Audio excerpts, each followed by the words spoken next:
My name's Michael Heath with the Zig Ziglar Corporation. I'd like to thank all of you very much for being here tonight. How many of you in the audience see yourselves as professional salespeople? Quick show of hands. How many see yourselves as professional sales closers? A few hands on that. Right. Did you realize that over 63% of all sales presentations that are made end without the salesperson asking for the order? Over 60% of every sale that is made ends after the 5th closing attempt. And lastly, the number one reason that people buy from us is because they trust us. At the Zig Ziglar Corporation, we believe that to be a successful sales closer, you have to follow a successful sales process. The process that we follow is called trust. There are 5 critical steps. It's called T, R, U, S, and T. We believe it needs to be employed on each and every sales presentation. The T stands for think, the R stands for relate, the U stands for uncover the needs, the S stands for sell a solution, and the T finally stands for take action, which means close the sale. Now that's my favorite part of the sales closing process, and I believe it's the most important one. I'll share one quick thing. We have a lot of salespeople here.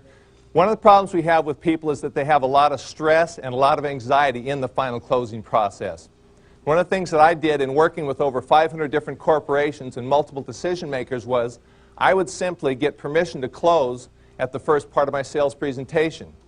Rather than going through that and we're all waiting, when's he going to drop it on us, and we're all stressed, I would simply say, Mr. Prospect, at the end of my presentation, if my products and services meet your needs, I'm going to simply ask you to make a yes or no decision today. Would that be all right with you? Once I got that buy-in, I went back, did my presentation, and flowed through and had a lot of success doing that and made a lot of friends instead of enemies. They didn't feel pressure. Now, to understand my sales career, we have to go to September 6, 1986. To really understand it, we have to take 2 steps back from there. Because, see, on that day 2 years before, I'd applied for work at a sales position with the Zig Ziglar Corporation, and they told me no. They didn't say you're not good enough, but they said you don't have enough experience. These people were flying all over the country with Mr. Ziglar, talking to decision makers and making sales. First, I was a little bit sad and upset. Then I got mad, and then I set a goal of being hired by the Zig Ziglar Corporation. And for 2 years, I went on a relentless 2-year pattern of employment pursuit until they finally had to hire me. I still don't know if they hired me because I bothered them or if they thought I had potential, but in any event, I hit my goal and I got in. The first thing that happened when I got in the organization, they said, Michael, we love you, we're happy you're here. We're going to hire you, but you had one problem. In your sales aptitude test, the testing showed that they kind of whispered it, you'd be reluctant to close the sale. They said, you'd be afraid to ask the order. They said, you'd be afraid to close. Now that was brutal news. I'm walking into a world-class sales organization full of world-class sales closers, and they're telling me, Michael Heath, you can't close. Every time I was introduced to somebody in the company, I felt like I had a psychological tattoo on the front of my forehead, and I'd walk up and say, Michael Heath, afraid to close the sale, nice to meet you. Michael Heath, reluctant to close the sale, let's have some lunch. Michael Heath can't close. I mean, they went on and on and on. At that point in time, I had to make a decision. I was either going to learn how to sell or not learn how to sell. So I moved forward. And what I did was I made a decision to consume every piece of training material that I could within the Zig Ziglar Corporation. Every possible thing. I followed Zig everywhere I could across the country. I used him as my role model. I went to every training class. I did everything I could to become the most successful salesperson I could in the shortest amount of time. The last thing I did was I picked the 2 top salespeople within our organization that were ultra record setters. I role modeled them, I traveled with them, I ate lunch, I picked their brain, I bothered them, I even carried their bags because I wanted to succeed in a hurry. Well, after 3 months, I was finally promoted to a national training consultant position. And that was good news. Prior to that, the sales manager, after I told him how well I was going to sell, went through 3 stages of product training. I went through in-the-field testing in Boston where I traveled with a world-class training consultant. And then the last thing I did was I went through an exclusive 4-day train-the-trainer school in Dallas from people all over the country. I tore that place up for 3 weeks. I was going to show them how to sell. 3 weeks solid. And then week number 4 hit. Week number 4 hit. The sales manager walked me over to my brand new office and said, Michael, communicated this to me. He said, Now it's time to sell somebody something. At that point in time, I knew the honeymoon was over. See, I'd set my goal to being involved with a world-class sales organization. Now I had to sell like a world-class salesperson, and I wasn't prepared. There were sales closers all over that office. And that's when I got on my plane, I followed Zig, and I did all of my training. Okay? After 3 months, when I was promoted, what happened to me was the very first full year in full territory, I was fortunate enough to set the all-time sales record for monthly sales volume. After that, using Mr. Ziglar's materials, I was the youngest person to ever earn membership into the Zig Ziglar Corporation's $1 Million Sales Club. And finally, what happened after that, and the thing that I'm most proud of, was I set the all-time sales closing ratio record for the entire corporation of 70%. We talked about that early, 7 out of 10 presentations using the materials. Now, from a guy that couldn't get into the company, to a guy that came into the company and they said you can't close, to a guy that got in and set the all-time closing ratio, that made sense to me.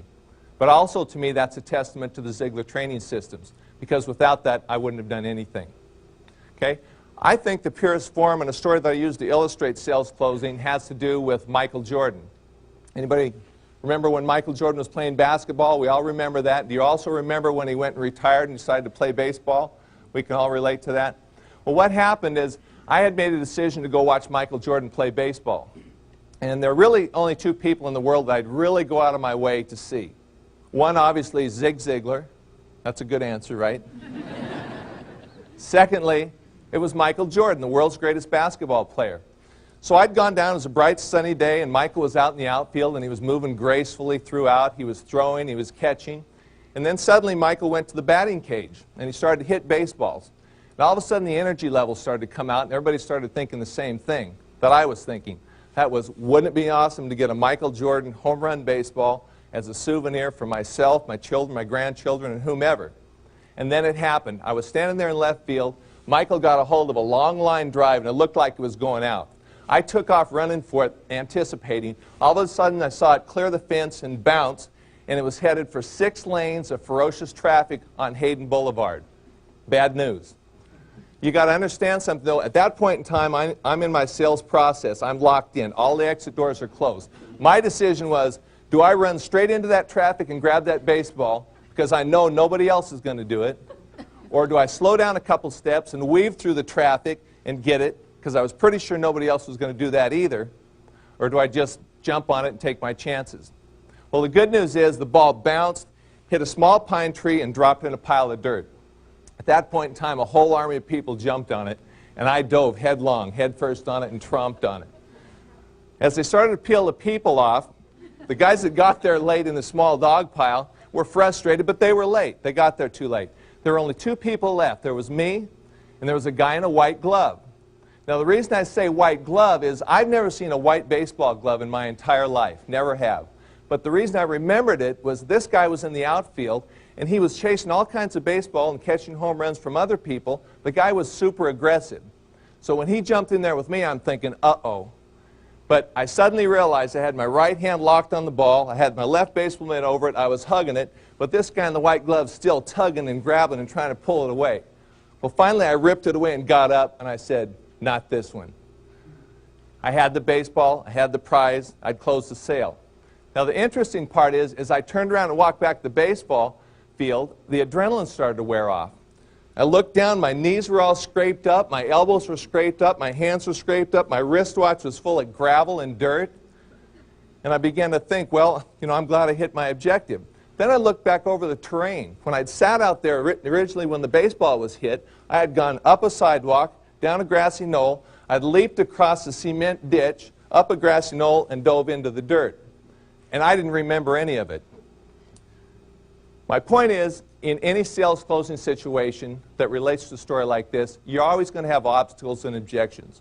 You're going to have the terrain of the cement ditches, the small army of people in the road with 6 lanes of ferocious traffic. And then my experience was there was always going to be one major objection that you had to handle. And that was this guy in the white glove, my competition. Once I had him handled and had the sale closed, I was in good shape. And I felt good about that.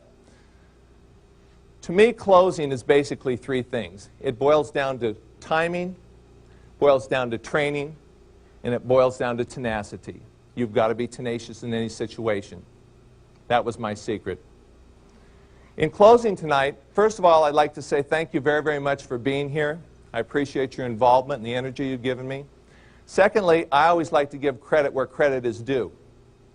You see, September 6, 1986, I walked into the Zig Ziglar Corporation, and I was absolutely the worst salesman he had, bar none, period. But I bought into Mr. Ziglar's philosophy.